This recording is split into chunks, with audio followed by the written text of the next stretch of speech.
It was a cold, foggy evening in the small town of Windermere, where the old railway station stood forgotten by time. The station, once bustling with life, was now a relic of the past, visited only by the curious and the nostalgic. On this particular evening, a young man named Michael stumbled upon a curious ticket lying on the ground. It was old and worn, with faded letters that read, "The Last Train to Nowhere." Intrigued, Michael asked the station master, an elderly man named Mr. Thompson, about the ticket. Mr. Thompson's eyes widened with a mix of fear and wonder. "That ticket. It belongs to a train that travels beyond time and space. No one who has boarded that train has ever returned." Despite the warning, Michael's curiosity got the better of him. That night, he returned to the station, clutching the mysterious ticket.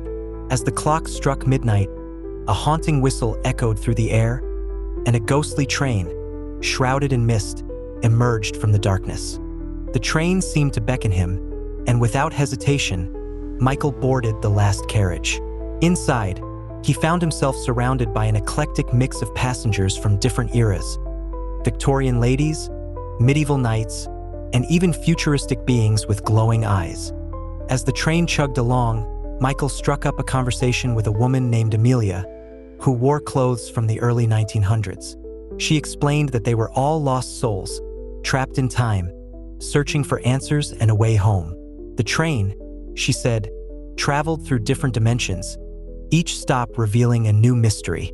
Their first stop was a lush, prehistoric jungle teeming with dinosaurs. The passengers marveled at the sight but knew they could not leave the train, lest they be stranded in the past forever. The next stop was a bustling, futuristic city with towering skyscrapers and flying cars. Each stop was a glimpse into a different time, yet none provided the answers they sought. One night, Michael overheard a conversation between the enigmatic conductor and a shadowy figure. He learned that the conductor held the key to their freedom. Determined to find out more, Michael confronted the conductor, a tall man with piercing eyes. "Why are we on this train?" Michael demanded. The conductor sighed. "This train is a vessel for those lost in time. To find your way home, you must solve the riddle of the whispering clock, which resides in the heart of the train." Michael gathered the other passengers, and together, they ventured to the center of the train, where they found an ancient clock covered in strange symbols. The clock whispered riddles and clues, and the passengers worked together to decipher them. As they unraveled the mysteries, they learned that the clock was a gateway, each tick representing a choice made in their lives. They realized that to return home, they had to confront their past regrets and make peace with their choices. With the clock's riddle solved, the passengers stood before it, ready to make their final choice. Michael closed his eyes and thought about his life, the moments of joy and sorrow, the paths taken and not taken. He felt a sense of clarity and acceptance. One by one, the passengers disappeared, returning to their rightful time and place.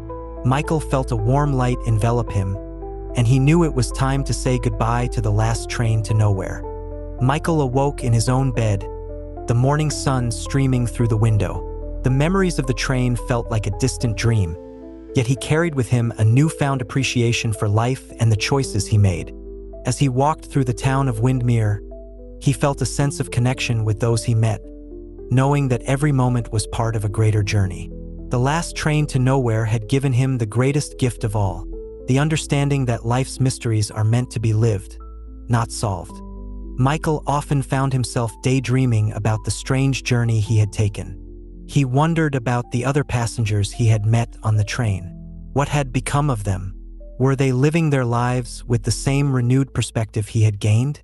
These questions lingered in his mind, like whispers in the wind, urging him to seek more. In the weeks that followed, Michael decided to document his experience. He started writing a journal, detailing every encounter, every riddle, and every lesson he had learned on the last train to nowhere. Writing became his way of reliving the journey, of cementing the lessons learned into his daily life. His journal soon became a collection of stories, each one more fascinating than the last. There was the tale of Sir Reginald, the medieval knight who had been searching for redemption, and the story of Eloise, a Victorian lady haunted by unspoken truths. Each passenger had a unique story, a unique past that they had to come to terms with. Michael realized that their stories were intertwined with his own, like threads in a grand tapestry.